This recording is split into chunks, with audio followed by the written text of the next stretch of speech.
Start.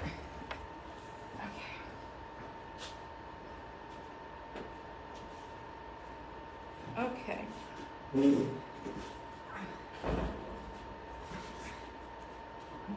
do me a favor and just move your cup a little bit? Thanks so much. I think we can see everybody. All right, so I'm happy to be here with Mr. Scott and Ms. B, my 8th grade ELA friends. And so we're meeting during our PLC and we're discussing Langston Hughes, A Dream Deferred, an awesome poem that we're taking apart. So we're gonna jump in and have some discussion around the lesson though. So we've got A Dream Deferred, lesson plan RL2. If you're another 8th grade teacher, it's in the pacing guide, you can find it in there. So the first question that we're gonna discuss, and I'm gonna let them answer first, and then I'll just kind of piggyback or add on if I feel like I should. So what do you guys think is the most enduring understanding of this lesson?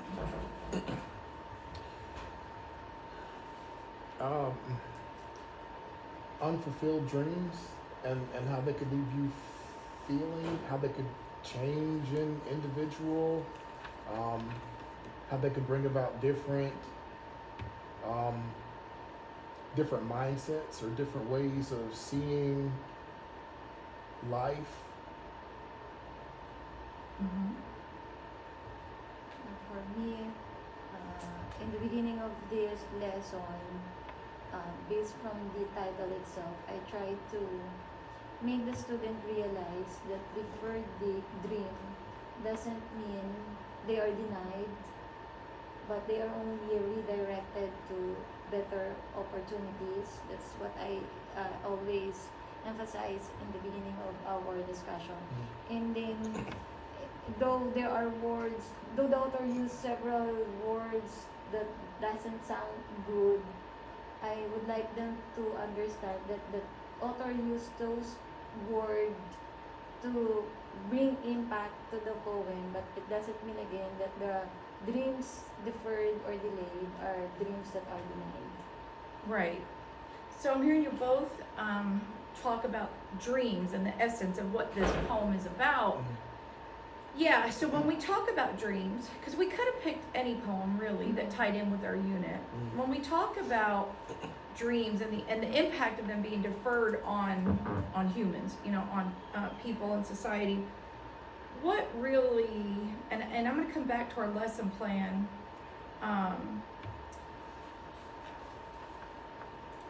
As we're looking at the top of it, what really are we talking about when we talk about dreams and what this poem is about?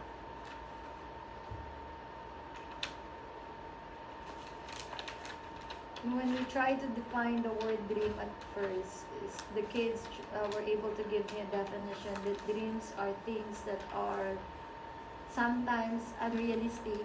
Dreams are only a product of their imagination, wishes, or aspirations. It may or may not come true in the future. That's the answer that I have taken from the questions that I have given to my students. But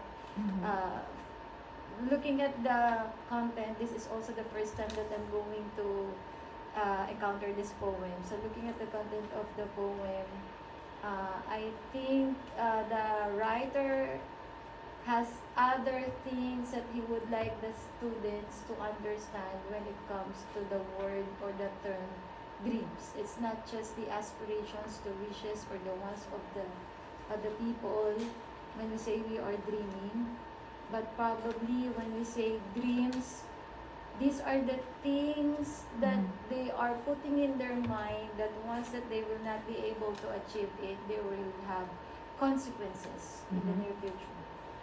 Yeah, and so you're both exactly right, and this I love that we think like this with ELA because a lot we are talking about dreams and a lot of times sociology, philosophy, sometimes history, sometimes things like that.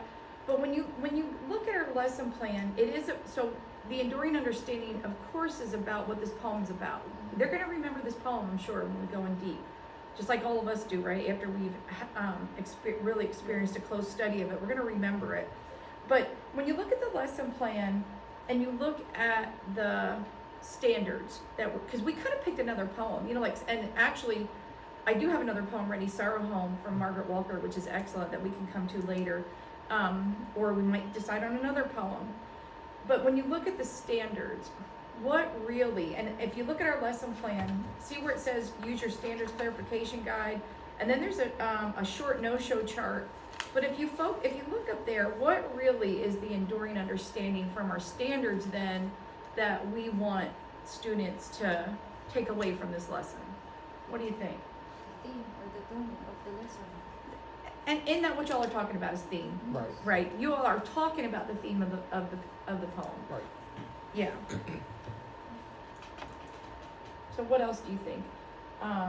I agree. Theme is the ultimate, and that's true with any piece of literature. Ultimately, everything works together to develop a message or a theme, right? Oh, okay. And then how that theme is developed with the author using different types of figurative language and the rhetorical devices that are in there as well. Exactly. And so, Also choice. yeah. And so usually our learning objectives really hone in just on one standard, but this time we're really honing in on two. So, and I agree with what you guys are saying. Theme is primary here. And like I said, that's true of any piece of literature. You know, everything else is to help achieve developing the theme, getting the meaning across. Okay. So But then we also have standard 4 here, determine the meaning of words and phrases, analyze the impact of word choice on meaning and tone, including analogies and allusions in the text. And so, you know, we have them looking for one particular rhetorical device, which is going to be based on the words the author's using. But they also might end up writing about language 5A, about figurative language. They might end up writing, sound devices the state puts under standard 4, which is a little weird when they test us. When they ask about the impact of sound or imagery, they put all that. They really put most of our literary devices, they attach to this standard because, and I could see why, because analyzing the impact of word choice, and word choices are what get you to figurative language. They're what get you, does that make sense? Yep. Yes. Yeah. Yeah. Is there anything that y'all want to add about the most enduring understanding? No, I was just thinking when you asked it initially, I was just thinking about the poem. I wasn't thinking about Yeah. the standard that we were focusing on. But that's great, and- yeah. Because it tells me you read it and you know the theme. Yeah, so you're very cognizant, you're very clear. No. Okay, so what are the ideal answers that we're looking for if we kind of narrow the focus a little bit and just hone in, because this is a lesson plan that could take 4 or 5 days easily, you know, especially if you're very methodical with that writing process. Oh yeah. And I'm hoping that's going to be the case. Yeah. That they're going to produce a good piece of writing that then I want you to bring next week, whether it's on Canvas. If it's on Canvas, you don't have to bring anything. We can pull it up. If you're having them write on paper, if you can have them available so we can look at it and calibrate, like how are we scoring them, you know, and then what gaps are we still noticing that maybe we do need to come back to. Does that make sense? Yeah. Yeah. Are y'all having to do it on Canvas or on paper? Or are you having plan on paper, type in Canvas, or you're not sure yet? I'm planning to put everything on notebook, just like Good. what I saw Okay. to your in the PLC that you showed me last time. Oh yeah, and that's great. You might want them to do the final draft on paper because it might take you a few days to get it back. But I would have them plan in that notebook, and definitely plan on paper so they're not going straight to AI. I think that's a great thing. Yeah. Okay, so honing in on the analysis piece. So if you come down to that second learning target,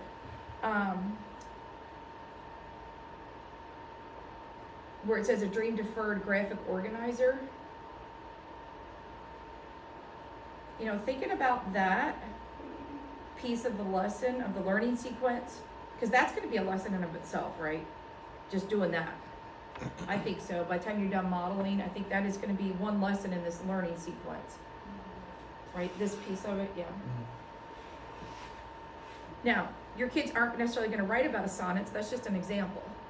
But doing this part of the learning sequence, what do you think, or what are the ideal answers you're looking for?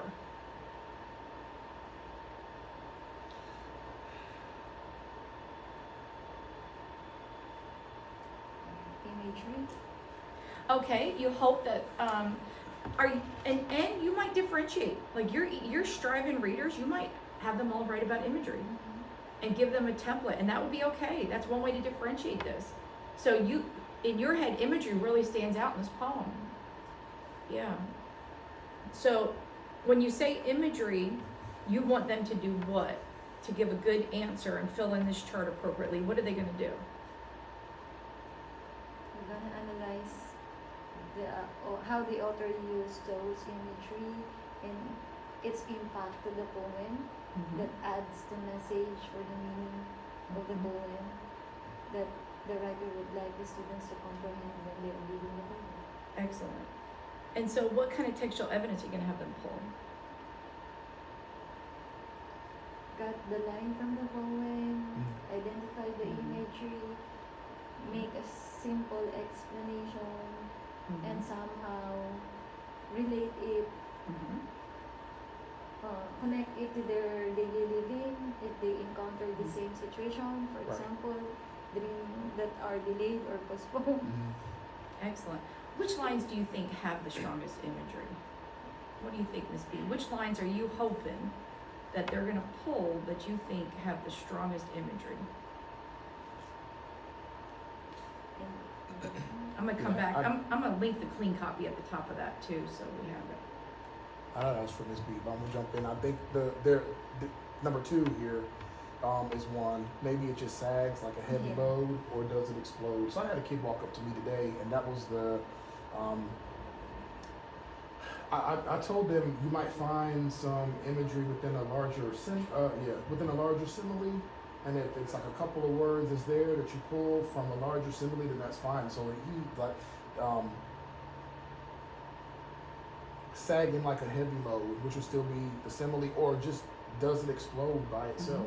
And so in your mind, what does that look like to you? In the context of what's going on in the poem and what the speaker is saying to us about dreams. And so that would be the line that my kids would pull, and then their explanation of that would be, because it's about what it is that you understand with the author's use of that figurative language about, what he's trying to tell you about dreams. And so I want to see what they come at me with, because I remind the kids all the time, like, there's no two people in this room that share the same brains. You don't think the same, and your experiences are going to guide or shape what your answer might be. So I want to see what you come up with, and as long as you can explain to me what you were thinking based on what you see here in the text, we're okay with that. But I also tell them, I'm not training you to think like me either. I have my ideas, but at the same time I want you to teach me something, learn me something, and if we have a conversation, I share some information with you. So I teach you what I know, you teach me what you know. We both walk away with a broader understanding of that example of imagery right there, and what it helps us better understand about what the speaker is trying to tell us about what happens when a dream is deferred. Yeah, and I appreciate you kind of going in deep here, and I think imagery is perfect for this poem, and I agree with you, like, especially poetry is open to interpretation, but sometimes our kids do have some misconceptions about poetry, and I'm kind of moving into the next question, where's the struggle going to be? But in the lesson plan, I have slides that say how to read and analyze a poem, and I know they're long slides. They're meant for teachers and as a teacher, you might just pull out or pull up just the imagery slides. I remember that. Yeah, you know I'm gonna have some long slides, Nigel. Actually, Dawn and I just talked about this. No. Does this have 100 slides? I was like, no, no. Yeah. But so I would pull when I'm focusing on certain things. I guess I would pull certain slides out of there. I make a copy of that presentation and then pull certain ones out. Those would be the ones that I would throw in there and tell the kids, here's 3 slides for you to look at, not 25. Here's 3 right here. So just look at these, I have 75. Yeah. Yeah, I'm talking about for the section though. For like I know for the sound device section was. Yes, it was. I was like, nope. Let me pull 3. Let me put the 3 in there, and then I talk to the kids about what's on the 3, because it's the most important, most easily. I don't want to say important, easily digestible Right. information for them. So. Do me a favor though, open those slides, they're linked right on the lesson plan, they say how to read and analyze a poem. And one thing I do wanna get better on, I was talking to Dawn about this, is making one-pagers, cause a lot of my teacher resources are deep and they're long and it's easy to get lost in the sauce. But once you get in those slides, let me know if you can't find them, come to slide 37, that's where imagery starts. I just want us to see if we're on the same page with how to explain imagery. What is it that we are looking for these ideal answers? Because imagery's hard. But let me give you just a couple minutes to look over slides 37, 38, 39, 40, 41, 42. Yeah, I think it's 37 to 42.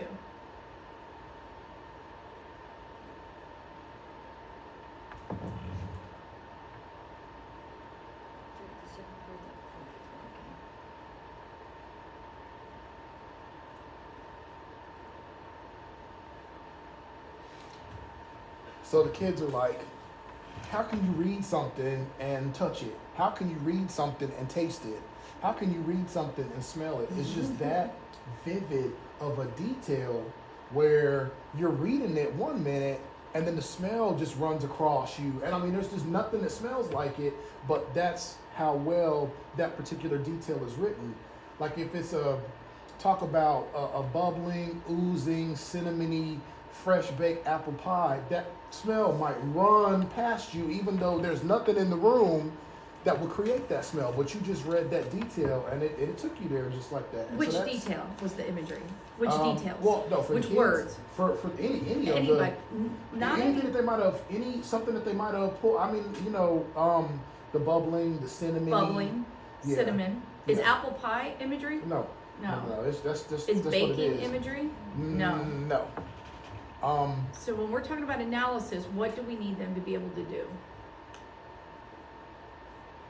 Because anything they see is not imagery, that's visualization. And Right. if you just tell me 10 kids are running down the hall, I might visualize that, but there's no imagery there. Now, if you tell me 10 kids are stomping down the hall Yeah. and screaming, now what words are imagery?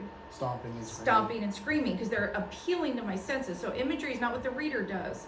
That's visualization. And you might tell me, okay. you might tell me a bird flew past the window. I might visualize that, but there's absolutely no imagery. A blue jay, blue, swooped past the window. Yeah. Now I've got two words that are creating the imagery there. See the difference? So they Yeah. have to be sensory details. So what ideal answers, what are we looking for kids to be able to do in that poem? And use Be the able to- slides. so, What terms do you expect them to use? Well, be able, like you just said, to be able to tell the difference between kids running down the hall not being imagery, that they're running down the hall, but if they're stomping, or if they're stomping, or if they're sliding, or if they're dancing down the hall, then that's Even dancing, I would argue, is probably not imagery. Like walking and running are not imagery. Okay. Now, dancing, waltzing. maybe waltzing, Tangoing. but gliding, Okay. floating across the floor, Yeah. that's more imagery. You see the difference in the words? Yeah. Like sitting is not imagery, walking and running are not imagery. Now you might say like, if you said they were like very quickly foxtrotting and their feet, I don't know, on their tiptoes, they danced all around the floor. Now you're putting in some imagery. See the difference? But just saying they're dancing, even foxtrotting, not really, because there's no sensory details there. It's not really Taking it from basic and making it detailed. Yeah, so that's why, you know, like if you look at the slides, and I just added something that I didn't have there, but you know what? I taught the 7th graders this when I jumped in for Pinnell's class. So if, like on slide 37, it does tell you that you're looking for sensory details.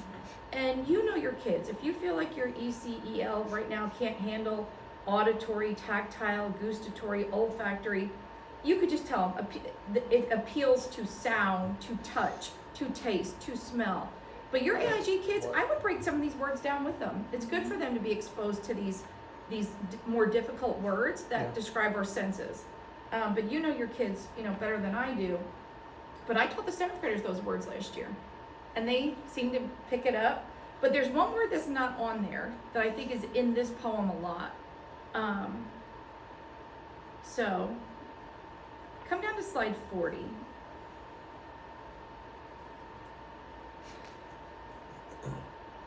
I just added kinesthetic, which is movement. So that's something that we usually don't get into really till college. But some of the lines you're looking at, you're actually talking about kinesthetic imagery. That's why I'm bringing it up, because you're right. It is imagery. But like the verb explode and sag, those are imagery, but they're not really appealing to our sense of sight explicitly. Just like if I said crowds are racing and moving, and they're pushing and shoving. That can be, that's imagery, but that's kinesthetic imagery. When a writer repeats verbs that help us experience the movement, but the words themselves are not really appealing to our sight. Like I wouldn't say sag really appeals to sight. Usually like color, things that explain like the vibrancy, shadows, light, dark, that's visual imagery. But some verbs that help us experience the movement, like the swaying, the swooshing, the thing, and some of that is also onomatopoeia, like swish. Yeah. So one word could be multiple literary devices, but looking at the lines you just said, come back to those lines you just said. What words in there are creating the imagery, and then what type of imagery is it? So what are you looking for their answer? I think is rotten an imagery there? I would that's say one. rotten appeals to what kind of imagery though is rotten? Something that has to do with the smelling, olfactory. Yes, there you go. It appeals to our sense of smell, or it's olfactory. Yeah, excellent. So let me look at that line. Yeah, definitely rotten. And you might make a copy and annotate it, and you feel free to share it with me. But rotten, does it stink like rotten meat? Stink, that simile is definitely imagery that appeals to our sense of smell. Yeah. And they can also identify figurative language at the same time when they underline that line and the symbol. Excellent. It also use symbol in that line. Yes, and it's symbolism. Yeah, but in their answer, if they're going to write about one device, and you said you want them to write about imagery, what are you looking for in that answer, in that paragraph? Only the rotten. Only the Because I'm imagery. going to ask for the imagery. Yes, and you're going to have them explain what words in that line does it stink. I would say put stink with rotten. Does it stink like rotten meat? That simile is creating, it's appealing to our sense of smell. It's creating olfactory imagery. Yeah, but that could be one example. So if you have them write about imagery, one example could be appealing to our sense of smell. What's another type of imagery, like right in the first stanza, that you might have them write about?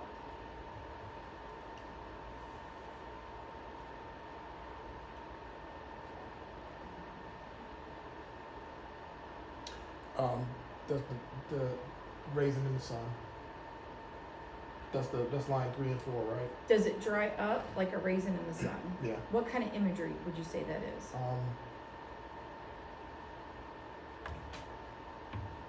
That's imagery. I think. Sight. Yeah, I think the word just- dry, raisin, and sun Yeah. help us see. Yes, I would say those words in particular. Yeah. Yeah, dry, raisin, and sun. Those are. I would agree that that's visual imagery. What about or crust and sugar over like a syrupy sweet? I'm gonna make a copy. Did any of you make a Gustatory.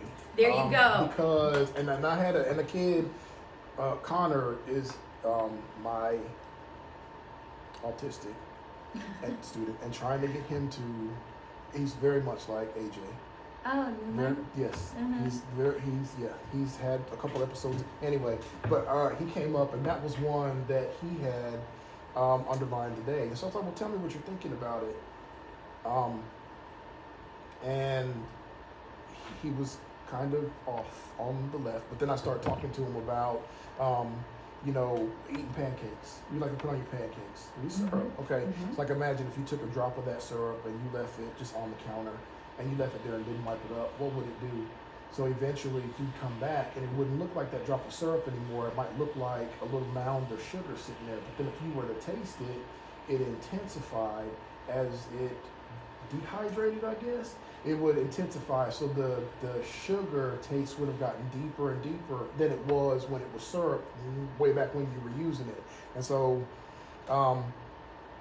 that was how I got him to understand that to be imagery, you know, where taste is involved. Excellent. But now, what is that? You thinking about that example right there? What is it allowing you to understand about a dream that's been deferred? So maybe it kind of sits somewhere, but then you not being able to access it, it just intensifies that initial feeling that you had about it. It's just sitting over there, and there's not really anything you can do with it right now because it's on hold, and it just intensifies over there until you know you're able to get back to working on it, or you're not, but it's just there, and that's what it's doing, just like that drop of syrup on the counter. That's and he was smart. like, Yeah, "Oh, okay." And I mean, I came up standing at the door, came up with that in that Wow. moment. That was good, Nigel. But he Yeah. understood it. And You so should that's write what that. I mattered. just shared a document with you. You should write that on here so other teachers can use okay. it too. That Well, was great. Are you gonna watch the video? Oh, that's true. Yeah, but I'm not necessarily sharing this with all the teachers, but I okay, might. Okay. I think this is great conversation, especially the other 8th grade teachers might be interested in what you're saying. I think this is very powerful. And then like they can record their videos, and then we can watch theirs. Well, yes, we will. Yeah. Where'd you put that? I just shared it with you because what I'm doing is as you're talking, I'm making notes about the types of imagery. So obviously, you already said crust and sugar over like a syrupy sweet is what kind of imagery? I gotta memorize a list. Well, it appeals to what? It's okay. Gustatory. Gustatory, yeah. That's right. Yeah. So, And then another one that I taught with my AIG class, and I this is the one that I did, and then I told them that they, you know, when they went looking through for different examples of figurative language, I said there's plenty you can find. This one right here, hands off, because I did it, and I did that line 3 and 4, but and maybe I took it too far, but they were just kind of mind blown when I did it, but. The part about the dream, does it dry up like a raisin in the sun? And so I told her, well, what's a raisin before it's a raisin? yeah. It's a grape. Yeah. Okay, and your dream is much like that, in that if you put a grape on the table and you put a raisin on the table, which one are most people going to go after? It's like I told my kids, like, some of y'all love raisins and nothing against you, but this is absolutely disgusting. What's wrong with you? But I was like, I don't like raisins, but But I was like, I'm gonna take the grape and I'm gonna eat that. But your dream is a lot like that. It's fattened, it's juicy, it's fully round or whatever. When that dream first comes to mind, then you're beginning to develop it or look into what you have to do to make it your reality.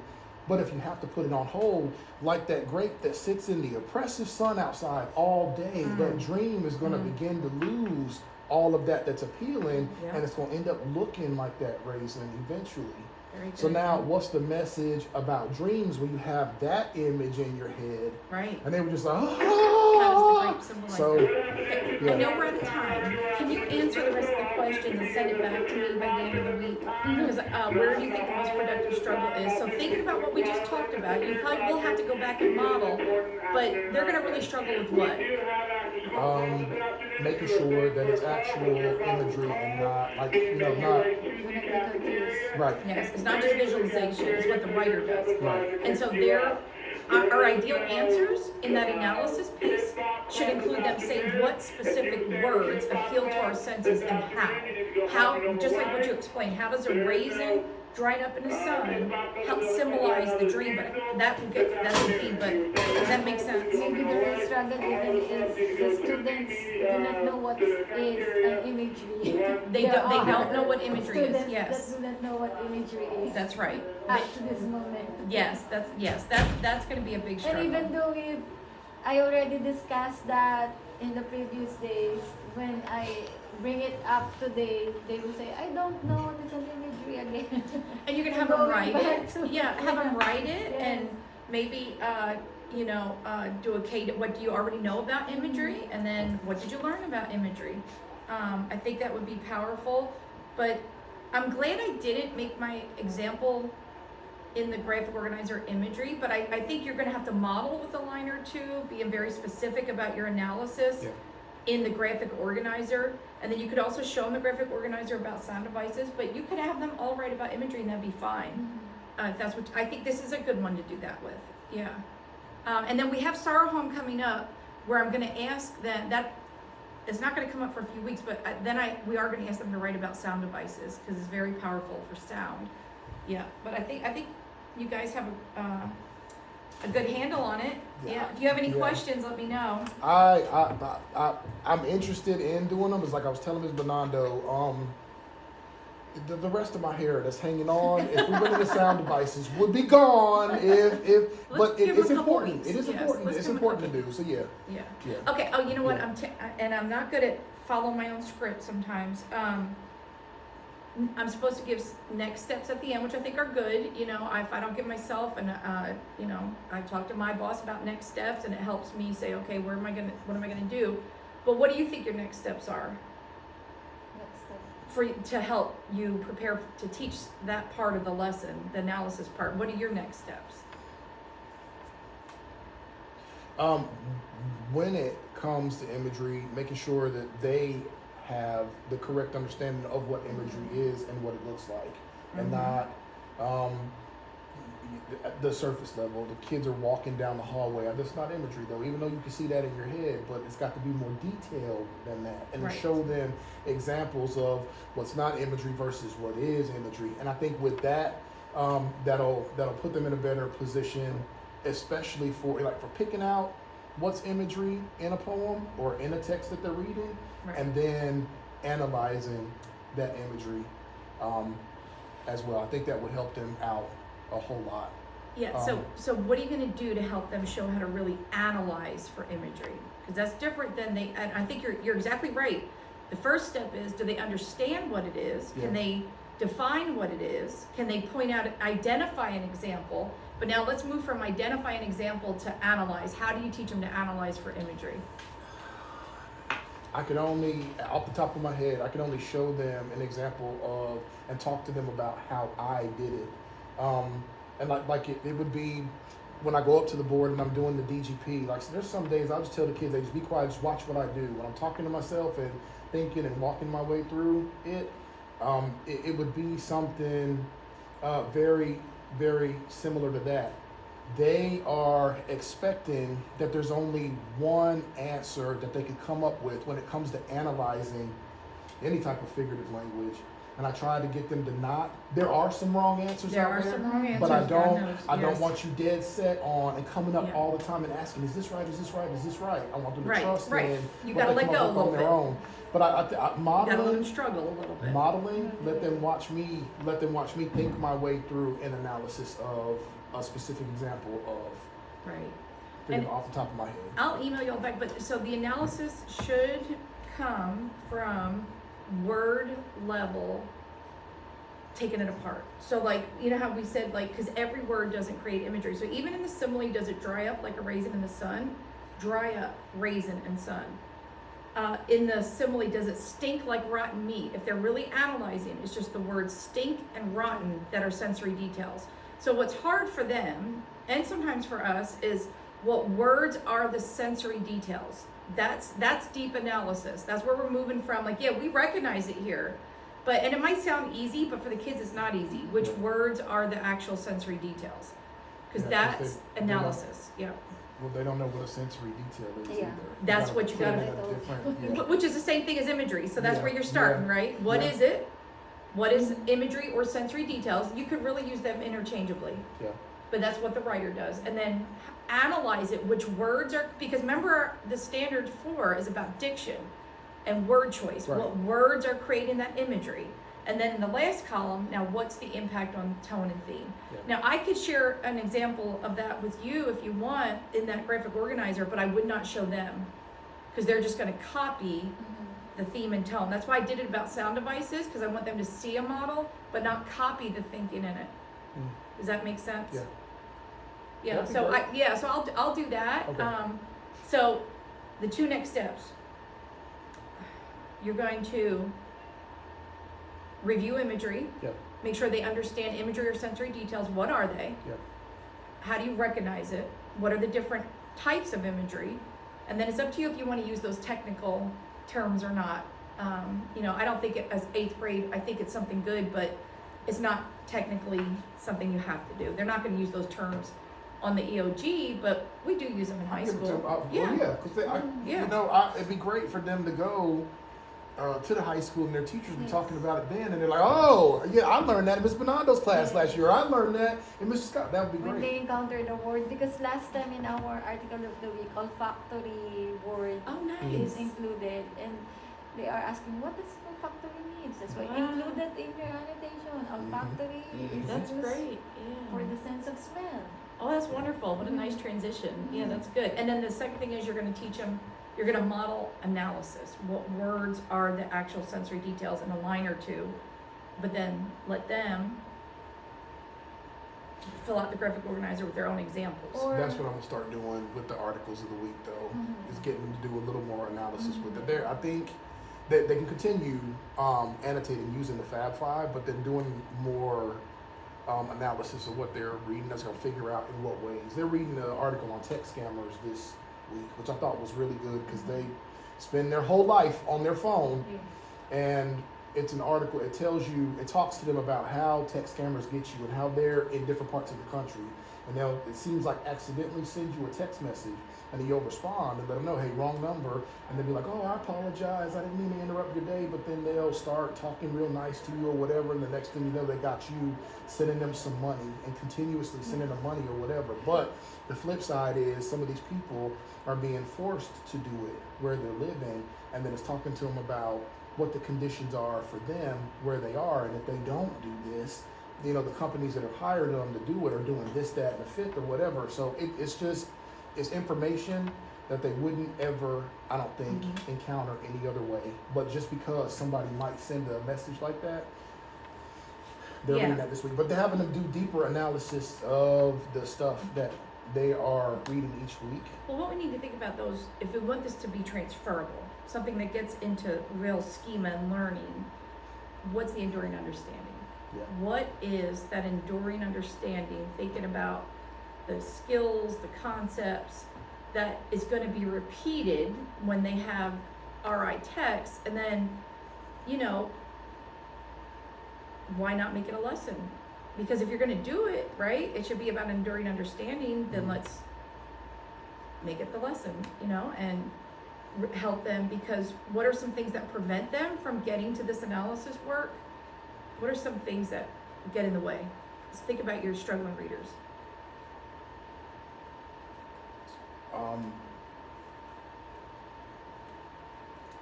How can I analyze if I don't what? Understand what the words mean. Yeah, I don't, words, syntax, Yeah.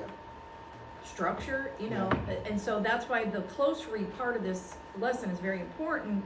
Even if you don't have them manipulate the slides and write those answers, you're still, after the first read, which is intended just to prime the pump, it's intended to get them to talk about what they already know the first time. So they should be applying the Fab Five on their own, annotating and getting to talk. And my low kids, it might just be a turn and talk. They can't handle a small group or a literature circle, but those AIG kids can. Yeah. But the second read is that close read. That's how we're overcoming, giving them access, because we're breaking down, well, what does fester mean? And we have vocabulary work for different words in there, helping them to understand what the simile means. Because how can they analyze if they don't even comprehend what the text is saying? Then the third read is where they're doing the graphic organizer. Now they've got to go back and evaluate. So you see the scaffolding with the thinking here. We're going from really identifying things to understanding things to analyzing and evaluating, because now they have to pick what is the best example of the imagery that they're going to write about, or two best examples. Does that make sense? Yeah. Let me know if y'all have any questions. I know that I'm over time, but I think this was a great conversation. I do too. Yeah, I'm excited y'all are going to do imagery. Yeah. And it helps me. It helps me because sometimes, I was stuck on sound devices, but you're right. This is perfect for imagery. Yeah. And then I think the kids by 8th grade already got imagery under their belts. Yeah. That they already understand that it's sensory details and how to out, but they don't. No, okay, I'm about to Yeah. no, they don't. Yeah. No, they don't. But, okay. When I ask them about literary device, they are not sure what is an imagery. You get Yeah. deer in the headlight looks. Yes. Well, this is gonna be powerful then, yeah. Yeah. This is good Okay. work.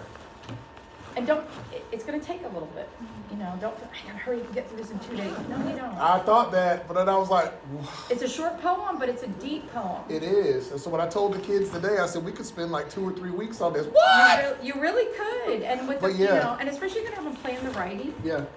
You know, that's right there is a day. You want, because the proof's gonna be in the pudding next week when we look at those paragraphs. Yeah. You think you'll be done by next week with the paragraphs? You have to ask me that by Friday. Okay, to be honest. that's fine. And if you're Um, not, it's okay. Then the following Tuesday we'll They'll look definitely at be answers ready by together. then, but yeah. Yeah, because you want to have the answers. That's why I'm saying maybe you want the final product to be on paper because Yeah. we're gonna pass them. Yeah. And if it's on Canvas, that's okay. We can all look there, but it might be hard to pass notebooks. No. Plus, we want to give it a formal score. You know, we have a rubric for it, and we're going to score them, and we can help each other with this with scoring. Yeah, yeah. Does that make sense? Okay. Okay, I'm gonna send that email before I go. Okay. Yeah. I was gonna say I hate to run out, but No, got no, kids I on know the you bus. gotta go. No, thank you. Thank you All so right. much. Thank you. I think this was great. I knew you Yeah. guys were gonna be a great group to Yeah, get yeah. started. Yeah. I do think other teachers going can learn to- from it. Yeah, thank you so much. Yes, I appreciate that, Ms. B.